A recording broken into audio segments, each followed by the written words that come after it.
Welcome to the Daily App Show. Today we have an application for your Android devices called Baidu Browser. So right here from the home screen I have the browser, but you're also going to notice a widget. Tapping on this widget will give me quick access to some quick actions such as launching my homepage, visiting Facebook, going to YouTube. I could even access my news articles, a QR code scanner, and even the weather.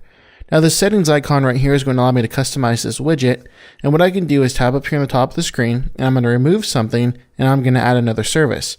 So maybe I wanted to add Twitter. Maybe I wanted to remove my actual QR code scanner and add in Google. So you see I can customize this however I'd like to, tap the check mark, and now my widget's customized. You'll notice that those new services I added in here are now in the widget. Now let's go ahead and open up the browser, and this is going to be really cool because there's three main categories in this browser. We have our homepage, which you can see I have some services up here at the top.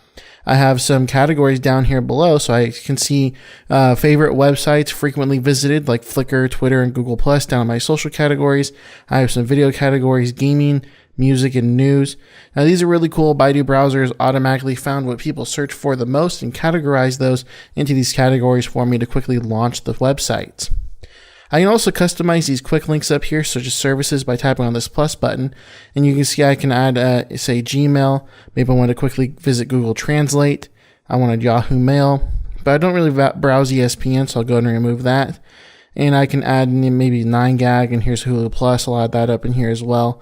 And now what I do if I come back out to the home page, you'll notice that those services have been added here. And if I tap on one, say Facebook, for example, it's going to quickly launch the mobile version of Facebook and take me directly to it. I've already signed in with my account, and so it's going to allow me to access my profile. Up here in the top left-hand corner, we have the star. So if I tap on that star, you see I can add to bookmark, add to speed dial, pin to my desktop, and add to read later. I'll go ahead and add it to my bookmark. Let's go ahead and close out this tab by tapping on the bottom right-hand corner. If I swipe over to the left, it's going to take me into my most visited websites. So here I can see my browsing history, my most visited sites up at the top. And if I tap on the bookmarks, I can see my bookmarks and history. And I can also rearrange my bookmarks by tapping and holding on the right-hand side of the screen. Now what we'll do is we'll go ahead and come back out here, and swiping over to the right brings us back to our home page, and we'll swipe over one more time, and here's our discovery page.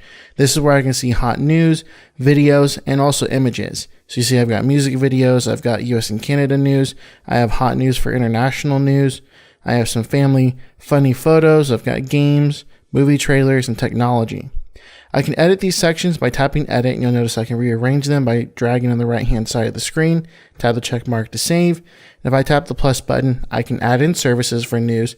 So I wanted to have, say, maybe international news instead of US Canada, go ahead and tap on those. So now what I can do is come into the video section, and here I can check for popular videos, I can do comedy, maybe I didn't want music anymore, and I can go ahead and hide and add in any of these services I'd like to. So now what I can even do is add in Rage Comics. And I can come back out to my home screen, and you'll notice in my discovery tab I have all those sections I just added. And now what I might want to do is tap the edit button and rearrange those. Maybe I'd like to bring up my popular videos all the way up to the top. Maybe that's something I'm more interested in. Go ahead and add that to the top, hit the check mark. Now you see the top videos are going to be up here at the top of my screen. Now I do also have some settings next to the actual tab button. So there's my new tab in the bottom right hand corner. Next to that, the hamburger looking icon, if I tap on that, I have my history. I can enable a night theme.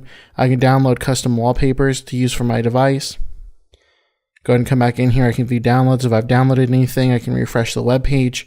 I have some settings which I can go ahead and do some of the system settings for Baidu Browser. You can go ahead and come in here and see all of the settings. There's quite a few of them. This is a really advanced web browser. We'll go ahead and come back out. Swipe over again. We have our incognito mode, text only, rotate, feedback, share. And the screenshot function is really neat. If I tap screenshot, you see I don't have to take a typical screenshot like I do on my device. It automatically takes a screenshot of my viewable content where I can share, save, and go ahead and cancel out.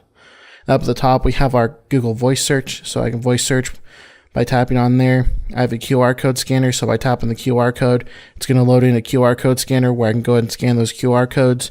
And then I have my search URL up here at the top of the screen.